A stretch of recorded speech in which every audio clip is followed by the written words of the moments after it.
예전에 한참 부양책 쓰고 금리 낮을 때처럼 지수가 빠바바바바 올라가는 시점은 안 와요. 정말 하루하루를 봤을 때는 정말 지루하고 지지부진한데 한 3개월, 6개월쯤 지났을 때 지수가 이렇게 올랐다고?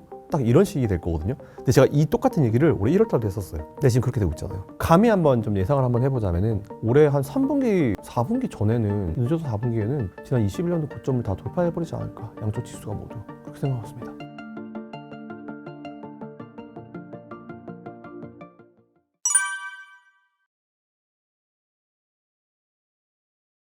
이게 사실은 예전에 에코프로 그룹이 되게 잘 갈 때부터 저는 포스코 홀딩스를 되게 말씀을 많이 드렸어요.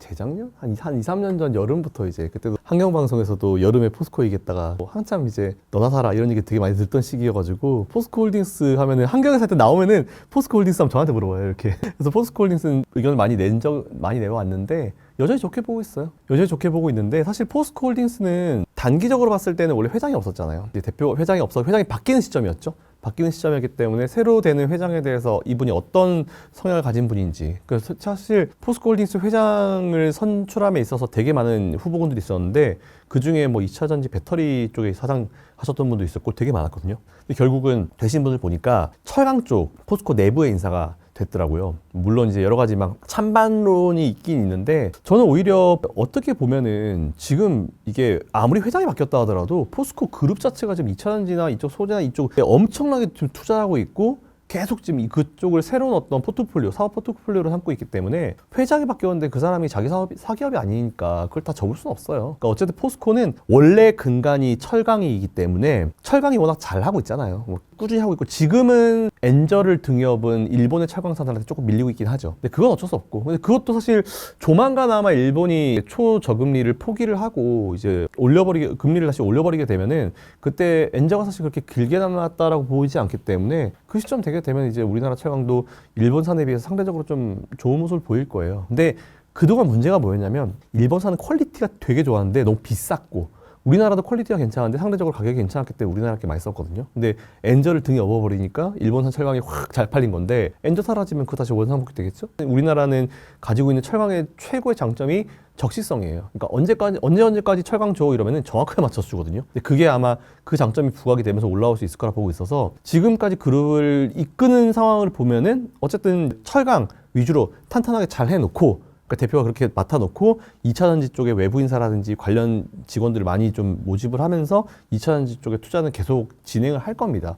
이에 따라 가지고 오히려 무거워요. 사실은 포스코가 예전부터 되게 무거웠었던 기업이고 최근에 외국인들이 좀 빠져나간다 뭐 이런 얘기가 있긴 있는데 그건 사실 너무 마음 쓸 필요 없을 것 같아요. 어쨌든 그동안 지금 투자하고 있는 그 기조들을 봤을 때 투자를 걷어들이지 않거든요. 더 늘리고 있는 상황이거든요. 그래서 오히려 삼성전자나 아니면 포스코홀딩스나 이렇게 되게 무거운 기업들은 정말 지루합니다. 지루한데 어느 순간 탄력받아버리면 정말 빠르게 올라가 버리거든요. 지금 보면 지금 잘 가는 기업들 SK하이닉스도 마찬가지였고 그런 애들 몇 년 전만 하더라도 이 기업 망하는 거 아니냐 뭐 문제 있냐 이런 얘기 되게 많이 들었던 기업이에요. 근데 탄력 한번 받아버리면 그냥 날아가 버리잖아요. 신고가 계속 갈아치워버리잖아요. 그러니까 저는 오히려 포스코홀딩스도 그런 시점이 올 거라고 봐요. 근데 지금은 회장 들어오면서 그 회장의 어떤 자기 경영 철학을 기업에 녹이는 그 시점이 좀 필요할 거예요. 그래서 그 과정이 좀 지나고 나면은 분위기를 잡을 수 있을 것 같은데 뭐 이번에 뭐 2차전지 투자하신 분들, 뭐 2차전지 때문에 포스코홀딩스 매수하신 분들이 회장이 철강이 들어왔다고? 에이, 그럼 뭐 2차전지 별로 중요하게 생각 안 하겠네 라고 생각하시겠지만 그거 오해입니다. 절대 그러지 않을 거예요. 왜냐면은 포스코는 그동안 너무 철강 위주로 되어 있었기 때문에 다양한 사업의 포트폴리오가 되게 중요했어요. 저는 2차전지 투자를 하기 전에 저는 오랫동안 지켜봤기 때문에 처음에 포스코가 다른 쪽에 뭔가 좀 관심을 가졌던 때가 언제였냐면은 일본이 반도체 세계 품목에 대해서 우리나라한테 수출을 금지한 적이 있었거든요. 근데 그때 당시에 희귀가스 같은 걸 포스코 홀딩스가 포스코 철강 그 공장에서 만들어 버렸어요. 그러면서 포트폴리오가 좀 다변화되겠네? 일본에서밖에 못한다라고 하는 걸 우리나라가 하네? 이런 이미지가 있었는데 그 이후에 2차전지 붐이 부니까 뭐 리튬 광산이라든지 확. 그리고 사실 제가 이번에 그 인터배터리를 갔다 왔어요. 인터배터리를 갔다 와서 포스코 홀딩스를 봤는데 리튬 광산에 대한 그 모형을 만들어 놨더라고요.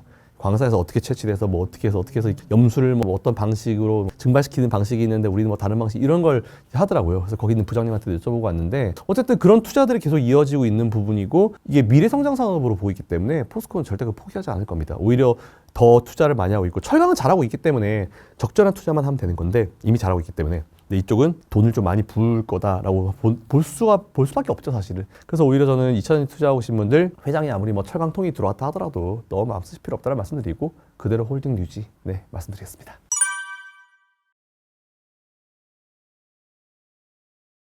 퓨처엠도 괜찮아요. 그러니까 포스코 그룹주들이 전반적으로 2차전지랑 관련돼 있는 업체들은 다들 괜찮은 것 같아요. 자리들이 다들 뭐 지지부진한 상황이기 때문에 오히려 저는 지지부진한 상황에서 관심을 좀 가져야 된다라고 생각하는 주의여서 제가 뭐 불과 몇 주 전에 에코프로 그룹주들도 계속 바닥기고 이제 떨어지고 있을 때 관심 가집시다 이런 얘기 했었고, 그래서 오히려 저는 포스코홀딩스 이렇게 지루하고 주가가 올라가지 못하는 상황에서 퓨처엠이라든지 다 관련사들 다 2차전지 컨셉이라고 하면은 다들 매수하셔도 큰 문제가 없을 것 같다라고 생각했습니다.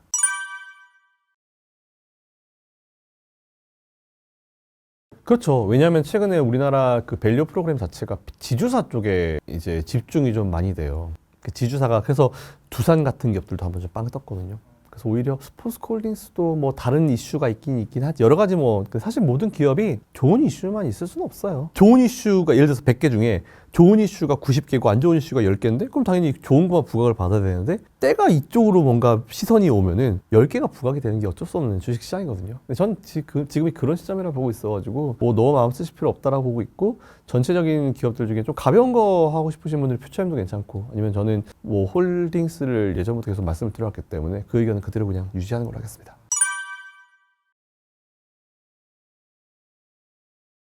안정 찾았죠. 다행히 좀 올라오고 있었고, 제가 한 2, 3주 전쯤에 다른 채널 나와가지고 좀 이제 끝을 틀어 올리길래 이게 바닥을 끝내는 신호가 될 수도 있을 것 같습니다라고 했는데 그 이후에 쭉 안정을 찾으면서 이제 분위기 같이 타고 있는 것 같아요. 그래서 다행이죠. 그거는. 리튬 가격 자체도 저는 오히려 그 균형 가격을 찾는 시점이다라고 봤어요. 사실은 그동안 사실 러시아 우크라이나 이슈가 빵 발생하면서 모든 원자재들이 다 올라 버렸잖아요. 그 이슈가 없었으면 이 정도까지는 아니었을 텐데, 그리고 인플레이션도 이렇게 심한 과정을 거치진 않았을 텐데, 그래도 뭐 어쩔 수 없죠. 지난 과거는 지난 과거로.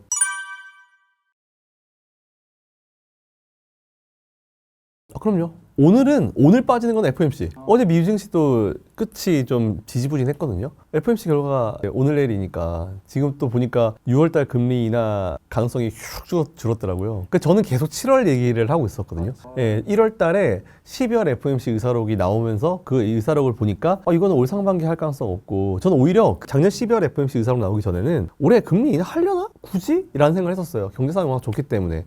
근데 12월에 FOMC 의사록을 보고 한두 번은 하겠구나 싶었고, 저는 7월 금리 인하, 첫 번째 금리 인하를 계속 주장을 해왔죠. 근데 그동안 시장은 3월 얘기하다가 다 3월 한다고 그랬잖아요. 근데 이게 뒤로 자꾸 이제 오다가 6월까지 왔는데 제가 더 미뤄질 수 있어서 저도 아마 이번에 FOMC 의사록 나오면은 제 의견보다 좀 더 뒤로 갈 수도 있지 않을까 라는 그런 생각을 하고 있는데, 근데 아마 이번에 파월 의장은 또 매파적으로 얘기할 거예요. 그 다음에 6월달 또 주장한 사람들은 물 건너가겠죠. 안 그래도 제가 방송 오기 전에 페드워치 한번 보고 왔는데 동결이랑 25bp 6월달 인하 가능성이 45대 55더라고요. 거의 비슷해졌어요. 원래는 6월이면 거의 압도적으로 인하가 한 50bp 정도 인하가 돼 있었거든요. 그리고 동결이 거의 없었어요. 근데 한 45%까지 올라갔더라고요. FOMC 끝나고 나면 더 올라가겠죠.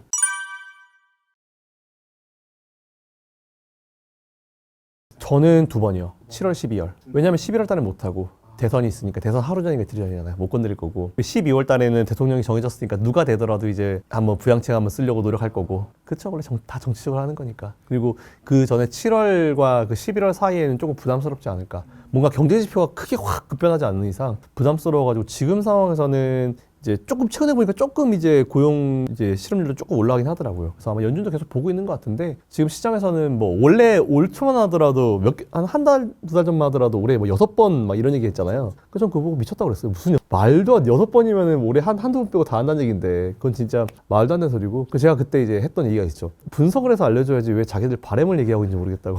말도 안 되는 소리고, 3월 달은 진짜 말도 안 되는 소리였고, 지금 저는 7월 달 생각하고 있는데, 7월 달도 이번에 FOMC 의사록 나오면 3월 FOMC 결과 다 플러스 나오잖아요. 점도표가 나오면은 7월 달도 이게 뒤로 7월이 딱 되면 참 좋은데, 저는 계속 7월을 주장했기 때문에. 근데 좀 봐야 될 것 같긴 해요. 근데 그만큼 경제 상황이 좀 좋다라는 걸 의미하니까 일단 좋죠. 좋은 게 좋은 거니까 어쨌든 뭐 미뤄져도. 근데 저는 올해 한 번 혹은 정말 많이 해야 2번. 12월엔 하지 않을까 한 번 정도 생각하고 있습니다.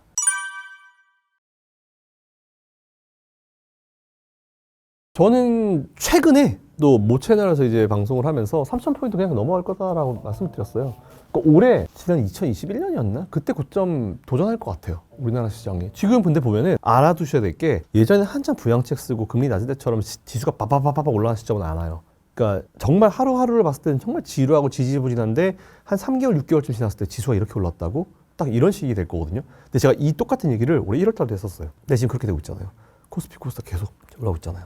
이런 식이 될 것 같아요. 그래서 아마 올해 안에는 감히 한번 좀 예상을 한번 해보자면은 올해 상반기에는 그렇게 되지를 않기를 바라고 있는데 너무 빨라가지고 올해 한 3분기, 4분기 전에는 4분기 늦어도 4분기에는 지난 21년도 고점을 다 돌파해버리지 않을까. 양쪽 지수가 모두 그렇게 생각했습니다.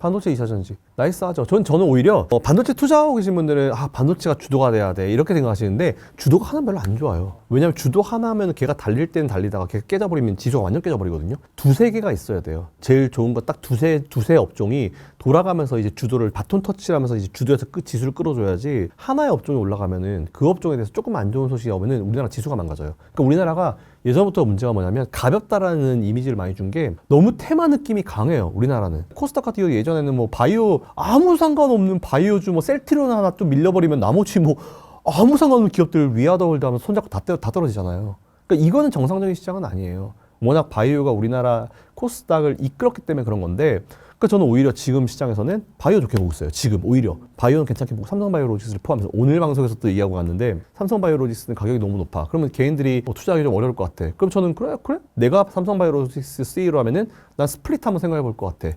액면 분할. 사실 제가 지난번에도 한 한 달 전에도 엔비디아 스플릿 얘기를 한번 했었어요. 엔비디아 그때 무슨 이벤트를 하면서 이게 액면 분할 얘기가 좀 안 나와서 안타깝다라고 했는데 ETF 액면 분할 했잖아요. 아마 엔비디아도 좀 하지 않을까. 그 삼성바이오로직스도 지금 이제 밸류 프로그램이 한참 이제 주주 친화 정책을 많이 써야 되는 시점이니까 적절한 시점에 스플릿 한번 해버리게 되면 그것도 주가 탄력 받는데 영향을 줄 수 있을 것 같아서 우리나라 원래 잘하는 바이오 그리고 반도체, 2차전지 이 세 개는 기본으로 가져갈 것 같아요.